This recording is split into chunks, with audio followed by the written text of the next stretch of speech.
Friends, welcome to my channel. ఈరోజు ఏంటంటే ఇంట్లోనే బిర్యానీ మసాలా ఎలా ప్రిపేర్ చేయాలో చూద్దాము. Home made biryani masala friends. ఓకేనా? ఇంట్లో ఉన్న వాటితోనే చెక్క, లవంగ, అనాసకాయ, మిరియాలు, ఇలాచి, జీలకర్ర, అలాగే 4 ఎండుమిర్చి, అక్కడ ఒక ఫ్లవర్ ఏదో పువ్వు ఉంది కదా, నాకు దాని పేరు తెలియదు. ఓకేనా? బ్లాక్ కలర్లో ఉన్నది. ఓకేనా ఫ్రెండ్స్? అలానే బగారాకు, ఇంకోటి రెడ్ కలర్ది అది, అవన్నీ కలిపి వేసుకొని ఒక 5 మినిట్స్ లేదా 2 మినిట్స్ కొంచెం లో ఫ్లేమ్లో వేయించుకోండి, కొంచెం దూరగా వేయించుకోండి ఫ్రెండ్స్. ఓకేనా? నేనైతే ఆకు లాస్ట్లో వేస్తున్నాను, ఎందుకంటే తొందరగా అది హీట్ అయ్యి కొంచెం స్మెల్ మారుద్ది అని. ఓకేనా ఫ్రెండ్స్? ఈ విధంగా ఇవన్నీ హీట్ అయినాక కొంచెం చల్లార్చుకొని వీటిని ఫైన్ పౌడర్లా చేసుకోవాలి.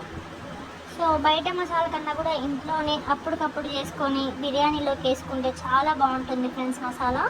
ఓకేనా? కొంచెం ధనియాలు కూడా వేసుకొని చేయండి. ఓకేనా ఫ్రెండ్స్? ఒకసారి ఇంట్లో ట్రై చేయండి, చాలా బాగుంటుంది. బయట మసాలా కన్నా చాలా బాగుంటుంది ఫ్రెండ్స్, చాలా బాగుంటుంది ఫ్రెండ్స్.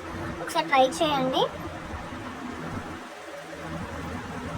లాస్ట్కి నేను ఫైన్ పౌడర్ లాగా చేసుకున్నాను, మొత్తం మంచిగా ఉంది. మీకు ఇంకా కావాలంటే ఇంకా మెత్తగా కూడా చేసుకోవచ్చు. నేనైతే కొంచెం బరకగానే చేసుకున్నాను ఫ్రెండ్స్. దీన్ని స్టోరేజ్ డబ్బాలో వేసుకొని 1 or 2 టైమ్స్కి మాత్రమే నేను ఇలా పౌడర్ చేసి పెట్టుకుంటాను. ఓకేనా ఫ్రెండ్స్?